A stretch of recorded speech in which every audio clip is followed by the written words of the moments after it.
ne mujja tusobole okubanyonnyola bye nayogera kuba mbatangazeemu ku bye nayogera ku lunaku lwa kitaffe era mbeebaza era mbawa ekitiibwa bannamawulire bawa ekitiibwa ate mbaagala nnyo mwenna nga simenye ono oba oli nayogera ekigambo nayogera ku bayimbi abasatu betuyita ba big three nga bwe babayita oba bwe mwakiteekawo ate nga kiteebwawo mmwe mwennyini bannamawulire. Mu music wa Uganda akolebwa abantu basatu omuli omwami Kamiliyoni, omwami Bobiwine, omwami Bebekulu nga bwe kize kibeerawo. So saayogera ebintu bye nayogera nti nno nti mbagobye ngo bagende tebayimba.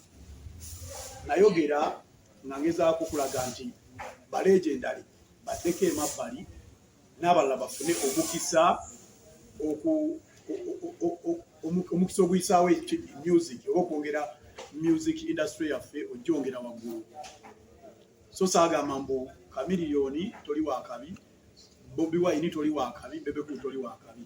Bakabi ate bakabi nnyo. Bakabi nnyo n'okusinga abamu bwe balowooza. Naye ewakula ennume tebeemu wabeerawo eziwera ebbiri oba essatu oba ettaano oba ekkumi. So bwe kuba nga baakola kye bakoze mu mulembe gwabwe ne batuleeta ne bayamba ku be bayambyeko. This time around waliwo abayimbi abayimiridde nga muyimbi w'amaanyi naye nga eva bamunafuya nyinza obutabanze naye gyali nga wakabi alina content wakabi alina music omulungi naye nga buli kyagezaako okukola bamugamba olina kukoma wano tosukka wano. Music industry ya Uganda tulinga abali mu classroom nga bagamba ne bw'osoma otya mu kirasi mulimu namba emu bbiri ssatu gwe ne bw'osula mu bitabo n'ebigere n'oteeka mu mazzi mubimanya abaasomanga n'ebigere n'oteeka mu mazzi okulembera ekiraasi bajja kugamba olina kuba namba 4 mu kiraasi waliwo ba namba 2 waliwo namba 2 emu n'essatu gwe tolina kulembera olina kubeera awo ne bw'okola otya kati kyekiri mu music industry yaffe. Nyinza okuba siri wa amaanyi nnyo kwogera bintu bino naye ate ab'amaanyi abamu batyo byogera bemulaba oyo asinga gravity batyo okwogera amazima ne bagamba bali abasajja baawumula ate bo ne bakkiriza ensonga lwaki obala ne byenjogera bino teri yayanukudde teri yazzeemu kintu kyonna kuba tebibakwatako industry tekyabakwatako ensonga lwaki obala tebalina music mupya kitegeera tebalina ebintu ebyokukola bingi kyenyinza okugamba balina emirimu gye bali mu kwasaganya emirala nga olwa Bobiwine alina byaliko ebirala Bebekulu alina byaliko ebirala industry tebagiriiko bagivaako naye ffe ffennyini tubasibyemu lwampaka kibuli noteeka buli kimu kyoyogera n'okubalugo nogamba okubeera ogogo naye era tosinga Bobiwine okubeera ogogo naye tosinga Kamiliyoni okubeera ogogo naye tosinga Gungu ate nga ffe abamu tetukolererwa singa Kamiliyoni Bobiwine oba Bebekulu tukola kulaga bano abalala abajja nti bisoboka musobola okuba Namboole osobola okuba Kololo osobola okuba gundi wanze nze natandika okuyimba ba Kamiliyoni baaliwo ng'era bakikuba era nga bakabi kitegeera. So omulamwa gwange tegwali mu kusinga Kamiliyoni kuba siba musinga era mulimu abaayogera nga Sendi ne Kasuku ne bagamba gravity n'oyimba emyaka 10 tolisinga Kamiliyoni. Kisoboka nate waliyo omuyimbi omulala ali eri ate yasobola okusukkawo n'okusukkuluma okitegeera. For example ya power ya Eddie Kenzo anasonyiwa omwogerako muteeka mu bintu bino. Eddie Kenzo akoze ebintu bali abasajja bye bataakola nga tuze mu mazima nga si kwekubira si ki okitegeera. Alina ebisaawe byayimbyemu ayimbye mu nsi ez'enjawulo aleesa awaadi ez'enjawulo mulimu n'abaana bano be banyooma nga nja kwogera ku Spice Diana naye ng'agenze n'akolakolako n'abayimbi be tutya alina awaadi z'aleese okuva e Bulaaya wabo ba B2C nabo balina kye bakoze ng'eyo awaadi ne Bebekulu ayinza okuba tagireetangako si mububi njogera mazima nga tagireetangako kitegeera naye ne babayisaamu amaaso buli akola ne bamugamba bwe tosukka wano bwe tosobola beera kino kitegeera. Nze neefuna abantu erugomo oli n'avaayo n'ayimirira ku TV n'agamba gravity tewafunye tegeera naye ng'ensi ekirama munafunye oba bayingiridde 2,000 oba 1,000 oba 3,000 naye nga bazzeemu nenjogera mu statement yange neŋŋamba bukyatandika yimba nze muyimbi yakakuba cricket over emirundi 4 naye nga nalimbyewa nagikuba 2017 18 19 ne 1 2 naye nga akamiliyoni akagikuba emirundi emeka 2 era nga bwe kiri saawayiriza bwe nandiga yakagikuba emirundi 10 mwandigambye ennimba oba gumu batagikubanga kwe yagikuba emirundi 2 Dr. Jose Kamiliyoni era neŋŋamba abantu benafuna erugogo tebawera abantu ba Kamiliyoni bazaafuna erugogo weewaawo abadde afuna okitegeera abantu nsaazi n'abantu bali mu mmuudu ewagira Abannayuganda ensonga lwaki bajja nga bangi ayinza okuba Kamiliyoni yakolera tebalimu tikiringa bwe kiri kati kuba omulembe gukyuka buli kaseera Wininwaji afunye abantu nange besaafunye lugogo Wininwaji yansinga abantu ku cricket ovo ate nga mukyala ekyo kiraga mbu industry ekyuka ekitaaliwo olulingo abakazi babanyooma ngagamba abina ebintu bya Bobiwine Kamiliyoni bebekulu nga ne ba Juliana tebabasembeza ne bw'aba ye azze nga yomu ku bakyala ye ne Cindy abasoose okuba cricket ovo nefukamira ku ttaka. That means industry ekyuse okitegeera nenkola list gye nakola neteekako abayimbi 5 basinga eyo list yange tegeera buli muntu wa ddembe okukola ekimunyumira nze nakola ekyange neŋŋamba Kenzo ye namba 1 Lutalo namba 2 naye nga nali nimbyewa obanga gwe munamawulire oba gwali mukunda basaawa zino bakugambye Kamiliyoni wano Kenzo wano ogenda tegekaani asizalawo kwa ne bakuteeka Kamiliyoni wano ne bakuteerawo n'abayimba n'abayimba edda basebata bantogera teka sebata ogenda teka Kamiliyoni kati Kamiliyoni omuteeka wano ne Kenzo ogenda tegeka Kenzo bw'otekano bebe kuulo agala funa sente mu bantu n'otekano David Lutalo ani ogenda gulaani ogenda kati weŋŋamba Lutalo namba 2 mankoze bubi saawa zino so industry yaffe eri mu nyizo gamba tuli mu kibouncing castle tuli mu katimba tulina etukoma ne bw'obuuka otya ne bw'okola vidiyo ez'akabi ne bw'okola ati obuuka bubuusi n'odda oliwo obuuka odda tulina we twekwatidde mu kifo ekimu ate ffe abantu be balabirako tetumanyi kiddako okuli nange nze mwennyini ndi muyimbi mulungi gwe baagala naye simanyi ngeri gye mpisaawo kintu kino kyongera walala ng'abantu abantuwadde omukono basirise kitegeera example ngenda kuwa ya His Excellency Bobiwine. Bobiwine y'omu ku bantu kati asinga following n'obwakabi n'eddoboozi eriwulika nnyo. Bobiwine bw'abadde mu parliament emyaka gy'abaddeyo ne yeesimbawo n'obwa president ebbanga lyabwesimbiddewo kintu ki yali ayogedde ku industry yaffe mu statement ze kyogamba kino yayogera ku mbuuza musobola okunnyanukula n'obwa gravity olimbi bwa Bobiwine yavaayo n'agamba copyright tukole kino tekiriiwo kaliwe ŋŋamba mbu baabivaamu baawumula mbamusobya otegeera nabadde njoga ne baga Kamiliyoni yaleeta abayimbi Bobiwine yaleeta abayimbi bebekulu yaleeta abayimbi ne bamentioninga Good Life Radio and Weasel ne bamentioninga King Saha Papa Sidi ne bamentioninga abantu naye bw'otunuulira mu Good Life ofuuka Good Life yasooka va wa Dr. Jose Kamiliyoni bwe mba mujjukira ne bawanyeseganyiza ebika ne bayombagana kwe kufuuka Good Life. King Saha yamala va wa Kamiliyoni naye njagala twebuuze aba Nigeria saa zino kuba kati be baleadinga musical worldwide n'Abamerika babakkiriza ne be tutya mu Amerika bakkiriza aba Nigeria mbu baakabi ne abakwatidde fulaga ye Nigeria bebaani beba P-Square beba Dibanji beba Two-Face bebaani beba Banaboy bapya beba Ruga beba Rema beba Sike shegere bebayimba abapya nga ino luyimba lumu 2 3 naye music wa penetrating naye ekimuladde okupenetratinga bano bebayitanga ba legendary baba wekkubo libavaayo bati mu space bali ne bayita wate ne babateekamu ne ssente ne wesita ba ssente ne boogera mu majja n'opostinga oluyimba lw'omuyimbi omuyimbi golaba mbu alina potential efulumya music e Uganda n'oluteeka ku page yo omanyi tekiyinza okweyongera.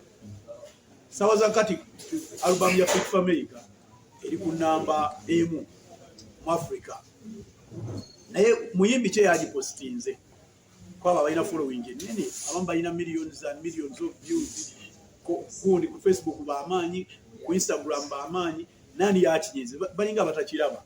Ate nga bw'omupushinga abo abasajja betutya aba Nigeria bajja gamba ani ono ajja kujja ne ideas empya ezigenda okwongera music wa okitegeera. Wano njogera byenjogera omwaizi ogamba Bravity byogera toli muyimbi mulungi kubyogera. Nyinza okuba siri muyimbi mulungi nnyo nga sikuyimbira bulungi era ngamba n'ebintu byange tebinyuma, naye afazali mu byenjogedde toolamu ekirungi. Okitegeera, toolamu ekirungi ogambe Gravity kale musiru ali aloga nti tategeera nga bwe bagamba Gravity. Okitegeera, tategeera ali aloga nti byonna nga banjogera naye mulimu byenjogera naye ng'okiraba ge mazima. Okitegeera, bwe nkugamba industry tuli mu kantu kamu, tuli mu nnyumba mwe twesibidde industry yaffe. Mbasirimbye bwe kiri ge mazima amatuufu. Industry yeekutte eraalidde somewhere.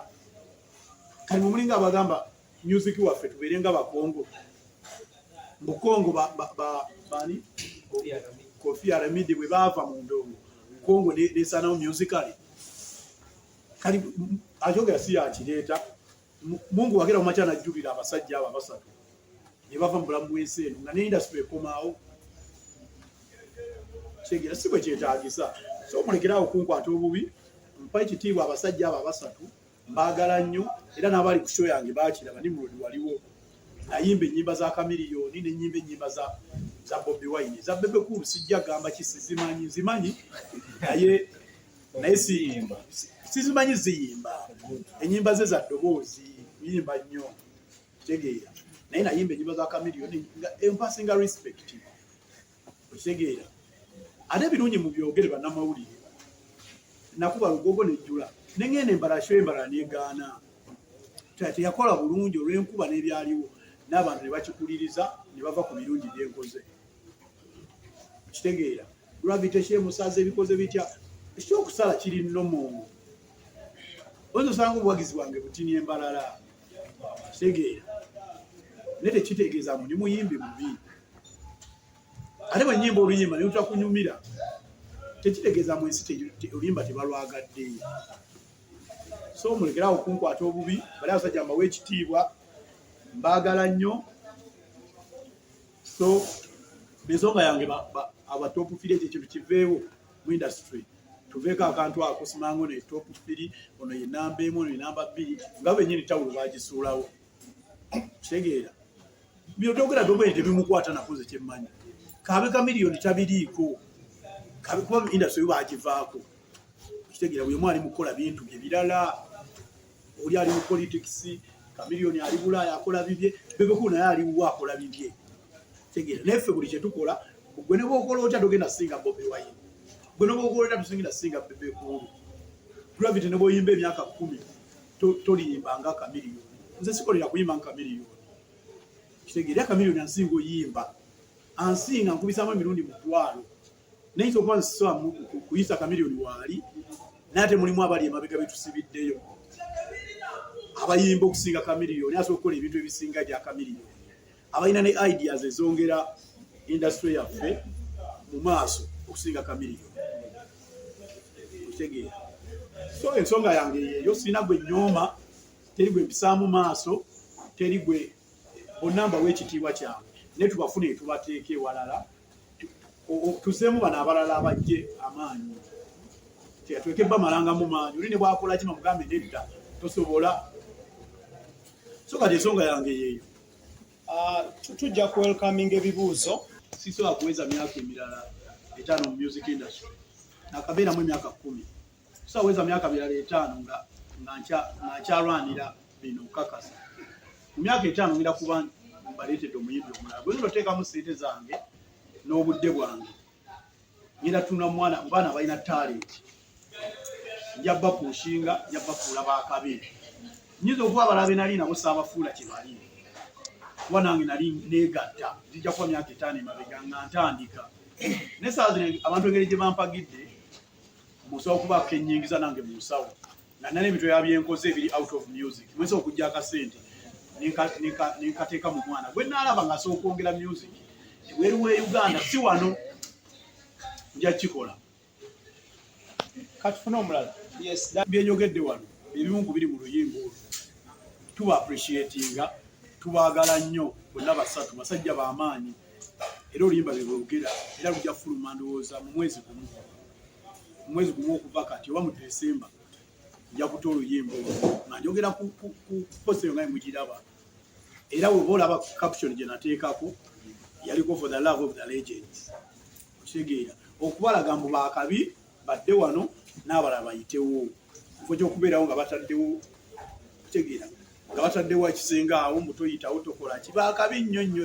ebintu bye bakoze abamu tetugenda bikola weewaawo wali abalala bagenda obikola so bye ebintu ebiri mu luyimba omwo temuli kuvvuula temuli kulwanagana na muntu just kuba appreciating omuntu abaako nekyayagala ate yo list yange nga gravity omutujju nga galaxy wekera ku makya negamba yono muyimbi asinze yono limbo olusinze otegeera kati nali mpadde endowooza yange enganze era buli muntu waddembe okuwa endowooza ye otegeera nze mulimu neera abakola disi gundi zaabwe ne bagamba gravity olina kuba namba 10 siitso akunyiigira n'oŋŋamba namba 5 n'oŋŋamba sirina namba mu music industry ye Uganda kiri very fine ekyo nawa kirowoozo kyange nganze bwe ndaba music so n'abalala balina engeri gye balabamu music waliwo ajja okugamba mbu Dax Katero ye namba emu badde example kitegeera ne waba wakugamba Fiki Fameka ye namba emu ne wabeera wakugamba Fefe Busi ye namba emu ne wabeera wakugamba Winnie Nwagi ye namba emu kitegeera buli muntu alina endowooza ye yali ndowooza yange nganze era tekwali kuvvoola muntu yenna kati funayo ne bawa abala platform kuba bayimbi balungi era nkiddamu baakabi bayimbi balungi olimba lwa bebeku nyegenyege luyinza okuba lukunyumira nga ggwe nga boluna abalwagala ennyo omulala ye ringtone ye otegeera sigamba nkombo lunyuma ne nange nina endowooza yange nganze terwankolera nganze gravity otegeera so siganye balala kukola ki luyimba kubanyumira lwakabi ne tebali active nga ebandibadde tebali willing kwata oba miliyoni 10 bateeke mu video esobola okulabibwa buli wamu otegeera bajja funa ofa za video kuba balina sente walabe baziteeka mu mirimu gyabwe naffe tugenda tuka ku level eyo nga nange so akola video ya miliyoni kazibe 5 okitegeera kati bo tebali very active nga ebandibadde ate nga bebali mu maaso nga bojja okuba ku bo bwe bagamba agwe tosobola kuba namba emu n'omwana w'omusuubiza nonga namba emu tewali namba emu wano akola ennyo ye namba emu onyuma abaana bagenda dabolinga effort buli omu mu kyakola ate kankole nnyo negwo okolere ng'okolera namba 4 nga bw'oyimba obeera namba 4 ddala mazima ebyennamba kiyinza okuba si kikulu bayirawe naye wano tukuze kyetu tuli mutwe bagamba namba emu 2 mulimu abatabiriiko era nga tabyagala nga Kenzo bwe yagamba nze ebyenna sinoonya namba naye ndi very happy okubanga you appreciated me okitegeera so baagala nnyo era music bamulina omulungi sibaganye kuyimba bayimbe ne bafunye nnyo mu music bawe n'abalala omukisa byenjogera teryankase ate byenjogera mbijje kulo yange njogera mazima naye kyabika nga abamu boolinabo mu bizinensi abatali basanyufu n'endowooza kigeza nga Green Daddy Sex birangirangi naye yavuddeyo nakuwamu n'akayimba ndongo Green Daddy namuwulidde namulayo ku NBS n'ayogera endowooza era sigenda munenya Green Daddy ayina endowooza ye kati nga nawulidde oluyimba lwe bayita Nansanana yayimbye oluyimba lwe nera nepuli abaluvuma waliwo olodibitemu yayimbye oluyimba n'agamba Nansanana biki ennyama bijja n'avuma buli nnyimba ne kati ye endowooza ye otegeera nange eri ndowooza yange ng'omuntu bannange tegeera nekinyumirwa ekya Zex nabiwulidde naye sinnamanya kiyayogedde Zex yayogedde ebigambo byabadde bingi n'agamba nti oli ddoogo situwa ba Zex asokyogera yagambye nti oli ddoogo ebyadda yesebo nze nkozesa Facebook na Instagram. Siri ku Twitter amazima ga Katonda. Gravity. Nga tuvudde waawo. Yagambye nti oli ddogo. Kati olina audience. Kati atula kino ekintu kye njogera nze nifano wa Zex birangirangi. Era y'omu ku bayimbi nakubira ne bajja erugogo ne bayimba. Namuyita ku cricket ovu ne musaana akalango n'akampa. Ate mbadde fan wa Zex from day one. Era akimanyi before nakufuuka Zex. Kitegeera era mwagala nnyo, mwagaliza kisima kyerere Zex. Kwa muyimbi wa kabi nnyo. Era so kati ejjo lenyo kyeni mu creating eno kyeni mu kola sawa zino. Kyekino fulaba Zex atawo Zex asokuba nambole. Zex asokukola ebintu ebyakabye nnyo naye ali mabega samu yebaga Zex olina kubeera awo. Kitegeera balina bwe bamutadde kyokanga muyimbi wa kabi nnyo. So Zex wabanga yanvumye nga ye kimukolera Zex wabanga kituufu kye mwogera mu yanvumye kiri fine. Ewe kiba kimukolera kubanze njala ngaafunamu baba kifunamu. Era yagambye olina okuvayo nowetondera abasajja bano ku statements bakoze. Bwaba bwagambye oveyo netonde nga yalaba kimukosezza ye gasa yayogedde ekituufu ku state ye n'alaga sayidi ye ennungi nange nenjogera sayidi yange sinza kwetondera ku mazima. Kitegeera kati so Zex mwagaliza kisima kyerere. Kati tufuneyo one road case. Oba ogezaako nayo kuzimba Bobiwine bebe ku kamiliyoni mulala mu because abasigadde bonna abayinza oba bakikola ekyo. So ke kwansalinga ki ebibuzo bibadde bingi case Bibadde bibi. kibadde kinaki Of course abantu bavayo n'endowooza. ku press conference eno lwaki njiyise Abamawulire bati ndowooza ewagiwa. kuddamu kutereeza ndowooza yange kubatereeza kubalambulira buli kimu nga bwe kyali. Abamu ba mistakening abamu ne bakikyusa olina akole mu bbo mwe mulinga omutunga gwe ovaayo n'ogamba Gravity agambye namba 1 naye nga nagamba ndi namba 4. Kitegeera kuguni yange nateeka naye gwe ngogamba Gravity agambye Kamiliyoni tamumanyiira. Kitegeera naye nga siwe nagamba bwe twali wa Ibrahim wambuuza nonga Gravity ogambye tuyagala Bobiwine n'okikkaatiriza naye nga kyali kiva mu gwe simunzi. Kitegeera kati nzize kwano okulambulula bintu ebyo Yesu gakisaba sigenda kola interview ndala ndowooza okumala guno omwaka paka kugwako byonna byenjogedde wana aganyabo byebyo byengenda okwogera kyekyange namba 1 ne 2 ne 3 badde wano tuyitewo abala bayitewo nyinza kalinza obutayitawo nsanze natondebwa kuba wano wendi nga nera music wange abamu nga atanyuma nate waliwo abala abanyumirwa abayimbi abala abakabi baba wewe bayitewo ate baba balina obusobozi obusitula abayimbi abala bakikole tebabakotogera. Kikyobikirira ekivudwa kikuba n'ogamba abantu bafuna emitwalo 3 naye ate still enteera yaago noba nti gwekumire gweyekoledde munaye sinza akola amawulire ganoonya. Kitegeera nayogera ekintu ekyo mwe ne mukikyusa nekifuuka problem. Buli omu naavaayo n'anvuma buli omu buli buloga n'abali wano abamu buli omu n'akola posti gy'ayagala. Kitegeera nengezaako okudda njogere nayogera ekintu mwe ne mukikyusa so nze sinoonya amawulire keizo okimanyi. Ogamba oli namba ya quantifying namba because waliwo abamu abatunya music bagamba Gravity ne mu 10 baba bakumizeewo onyizi. Ekyo ekintu kye mbadde njogerako wano neŋŋambye list yange si bwe ŋŋambye yange keizo oli waddembe okugenda ku TV n'ogamba eno enamba emu wange 2 ne 3 ne 4. Tegeera nze kinayogedde kyange nze nenewa namba 4 naye nawaddembe okwewa namba 3 emu ne 10. Kati oli agamba Gravity nebwogamba tusiina namba mu music industry oli waddembe era sikunenya sana kunyiigira.